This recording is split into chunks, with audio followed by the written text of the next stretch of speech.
Sawatikap. That means hello in Thai. It's also one of only two phrases that I know in the language, which is appropriate because I'm going to be telling you about Thai culture today. The Thailand semester was actually my first back to school when I started at MSSU. As a result, it's also the only one of the themed semesters that I know anything at all about, primarily due to my forced acquisition of the knowledge through the UE class here at the university that we all have to take.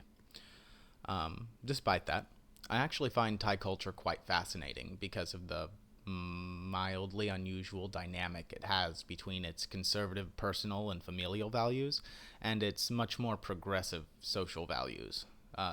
Dr. Sanyarat Rajadawan, that's a mouthful, a psychologist and native of Thailand, put it excellently when he said, "In America, you can say anything you want as long as you don't do it.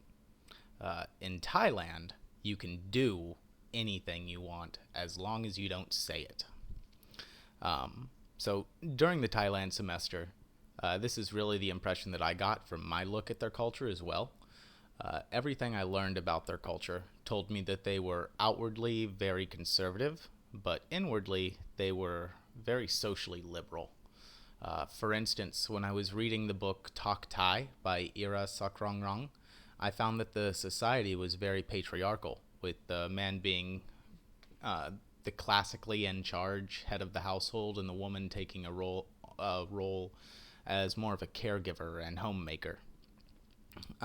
In the book that he wrote, they were also portrayed as being very proud of their language, their food, religious practices, and anything else that would normally be wrapped in with cultural norms for a society. But this same pride is something that was depicted as causing an issue when it came to integrating into American culture. And from my own admittedly limited experience with Thai culture, this really seems to be the case. I actually dated a girl from Thailand for a short time, and I couldn't understand why her parents seemed to have a generalized dislike for me for the first several weeks. So one day, I just asked her, and she told me that it's because I never spoke to them in Thai and I never bowed, and they thought that I was being intentionally disrespectful of their culture. Now, I had absolutely no idea that these were things that were expected of me, but needless to say, I fixed that issue quickly, and then, things sort of got better from there. But the whole point in that little anecdotal experience of mine was that it was enough to show me that Ira's portrayal of Thai people being very proud of their origins wasn't an exaggeration. But this conservative, patriarchal, almost stalwart adherence to heritage would normally cause me to think that Thai culture is a little stuffy, for lack of a better word. Maybe reserved is better. But I don't think that's the case. As Dr. Ratjadawan said, they can do whatever they want and still be inside the bounds of cultural norms.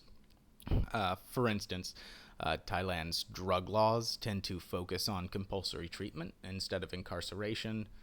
Prostitution is all but legal. Homosexuality is readily accepted. And the list goes on from there as far as, progressive ideas and social norms that go on in Thailand. And all of these views are traditionally more on the liberal side of the line in America. But despite the conservative appearance of the Thai family unit, they seem to be well ahead of the curve of America on these issues. But overall, I think that Thai culture is really unique in how dynamic and complex and deep it is. It's incredibly fascinating, really, and I hope I've interested you in the culture as well. So, Sawati Kap. That also means goodbye. So, I'll see you next time.